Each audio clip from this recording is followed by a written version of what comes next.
What's up, everybody? This is S Tier Final Boss here. I'm just doing a little restoration and upgrade for the PlayStation 1. So I was on eBay looking it up, seeing if anyone's accepting offers, if there's free shipping.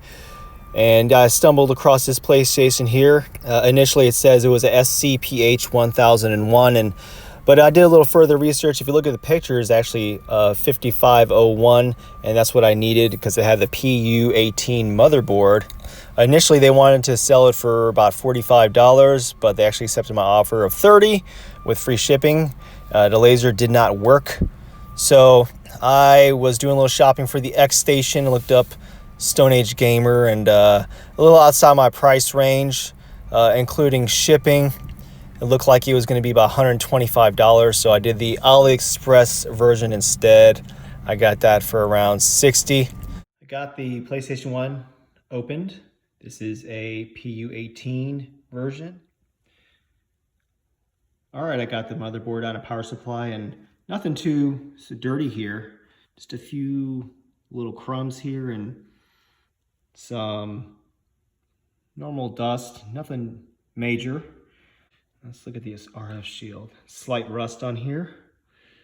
Nothing bad at all. I might just try to sandpaper that off or buff it out. Now looking at the bottom, again, not that bad. All right, so I got all the capacitors off. For the medium to larger ones, I use a twisting method. For the smaller ones, I snip them off for the most part. But I overall use the twisting method, and I have a big old flux mess here. Same thing with the capacitors on the power supply. Removed all of them. I've already placed an order with console 5. I'm just waiting on the capacitors to get here. Something I forgot to mention is that I made a big boo-boo. So when I was removing the RF shield, this one's kind of hard to get to. Big old slaughter. Yeah, so big old solder blob went on one of the pins here. So that took a while. I used solder braid and removed it. I checked the continuity on here, went all over here, and first I tried to spread it with the soldering iron. I made a big mess, and then I used soldering braid and just kind of try to remove as much as possible and make it blend in. But I checked it with a magnifying glass. I got an old school one here. I'm not fancy like that, but got an old school magnifying glass, looked it up, and tried my best to test the continuity for each of the pins there. And looks like I cleared out all the shorts and all that could have been. But yeah, that was a big pain in the butt. So I guess next time, for advice for anyone out there, just be careful with removing the RF shield, because at least in my case, that solder blob just shot out of nowhere over there. Never had that happen before, but live and you learn. All right, I got all my pieces in here. Just gonna clean up the PlayStation. Got to soak it in hot water with some Dawn soap. And it wasn't too dirty to begin with, but I'm just gonna give it a little extra scrubbing. I used a little bit of a magic eraser. It looked like there's some paint stains on the top, but got rid of it for the most part. I'm just gonna clean that up. Okay, so I have the top and bottom RF shield along with a part of the top cover for the spring inside a Ziploc bag, and I'm soaking it in WD-40 for a little bit.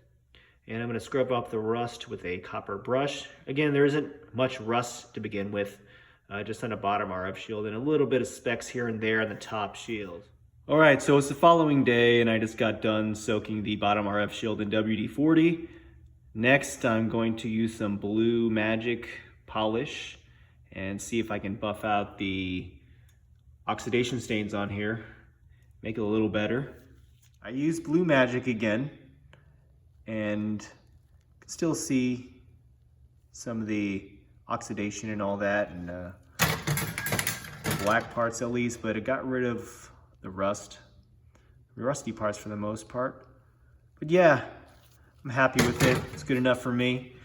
The hardest part was taking out all the polish and the little nooks and crannies in the corners. I used Q-tips and all that to get to the insides here and whatnot.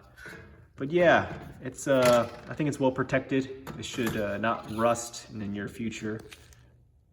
All right, just these 5 capacitors stand in my way from recapping this PS1 board. It's going really well so far. A few frustrating areas here and there. I'm not a fan of SMD capacitors, but it is what it is. This really helped me out too. Console 5's wiki. Love this. I didn't have to really take notes or anything like that of what capacitors go where, because Console 5 has a really good schematic and just a layout of where everything should go. So highly recommend them and ordering from them. But yeah, just 5 more. And after that, I'm gonna test this out. And after, hopefully, fingers crossed that it works, I'm going to install the AliExpress XStation. All right, wish me luck. All right, so finally got the last 5 in, and it was difficult, very difficult. It was really crowded over here, and I am working in very cold weather in my garage, and accidentally got this solder blob on here, and I was rushing and had to pee. And I knocked out this component, these things. I almost lost this thing, and ooh, it was frustrating. But I made sure that I didn't lose this little thing. This thing's smaller than a flea, so I almost lost this. But I got it all in, and I tested continuity and everything, and I'm starting to have little doubts about this working, but I made sure everything's flat and lined up with the capacitors, but I thought it would be easy, last 5, and yeah, but we'll see if this even works. This is the moment of truth. I got my PlayStation set up. I don't have all the screws in and all that, but I got everything put together for the most part. I have my Morph 4K ready to go. Now all I have to do is hit the power button, and let's see what happens. Okay. All right, please show up with the screen. Okay. Oh, nice. That flickers normal with the Morph. Woo! Exactly what I wanted it to do. Nice. I'm so happy with that. A little worried because I was getting flustered at the end. With the last 5 capacitors, I accidentally removed a component, but it seems like it's working pretty good now. Now let me go to the memory card menu and see what happens. It did load up memories from memory stick 1. Great sign. Okay, I'm gonna test an official PlayStation game, one of my favorite games, Tekken 3, real copy. This thing was making weird rattling noises when it comes to the laser. So the laser is jacked up, but let's see if what'll happen. If I put in a real game, it's thinking real hard. I ain't gonna do it probably. Let me hit the reset button here. Let's see if it'll load right up. I don't think it will. It was making odd sounds earlier. And nope. And no worries. I'm just happy it got to this main menu. And yeah. Next step's gonna be XStation. Hey y'all, I'm gonna start lifting the pins for the XStation mod. Told you I was cheap. Got a little Ryobi portable fan here. Got my little magnifying glass so I can see. And we'll see how this goes. To me, this is gonna be the hardest part of the installation for the XStation. Yup. All right, I got it done. I lifted the pins. Let's see if I can get this in focus. I used this right here and I wedged it between, and took Voltar's advice, and yeah, just wedged it and put the soldering iron on the pads and wedged it out. I did mess up a little bit. I lifted the pad on 80, pin 80, but that's okay. I don't plan on reverting this. And one of the legs broke off of here. And yeah, I don't think that's gonna affect anything. But I did test the continuity, make sure nothing's shorted here and all that. And yeah, next step is installing the other quick soldering board portion and removing a resistor and wiring it to the QSB in one area, but this was pretty difficult. It's cold and my eyes are starting to strain, and yeah. All right, so I messed up pretty badly. I realized that I lifted the wrong pin. So me being in a rush due to being 20 degrees in here and trying to get warm and etc. Passed over 3 pins instead of 2. So I lifted this one when it should have been this one.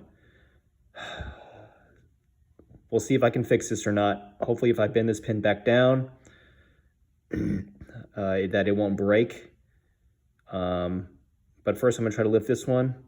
And if I can't attach this one that's lifted, I might have to call it quits. All right. Okay, crisis averted. Got lucky that pin did not break off.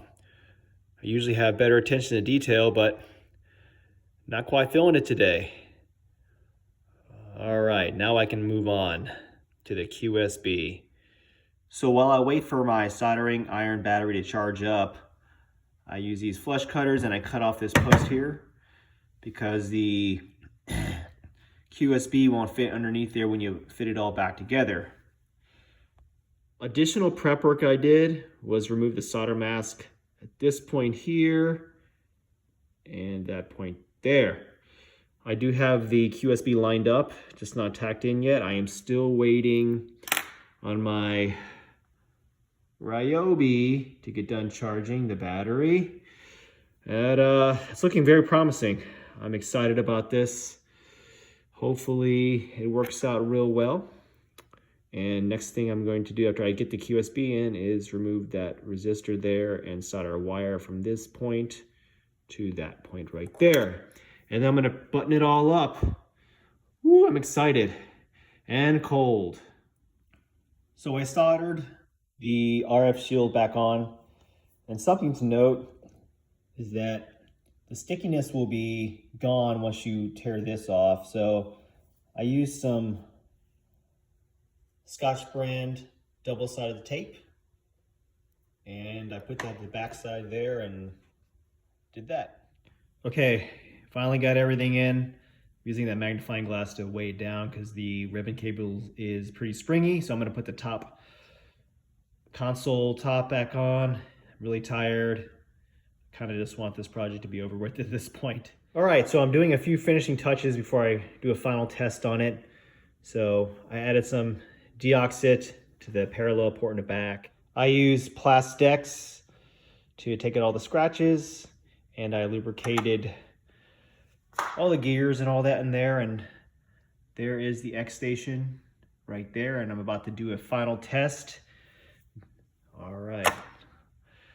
And one more final step, I'm gonna add some new rubber feet on the bottom. So you'll see how that looks in a second. And here are the new rubber feet. They're a little thicker than the original, but that's all I have right now.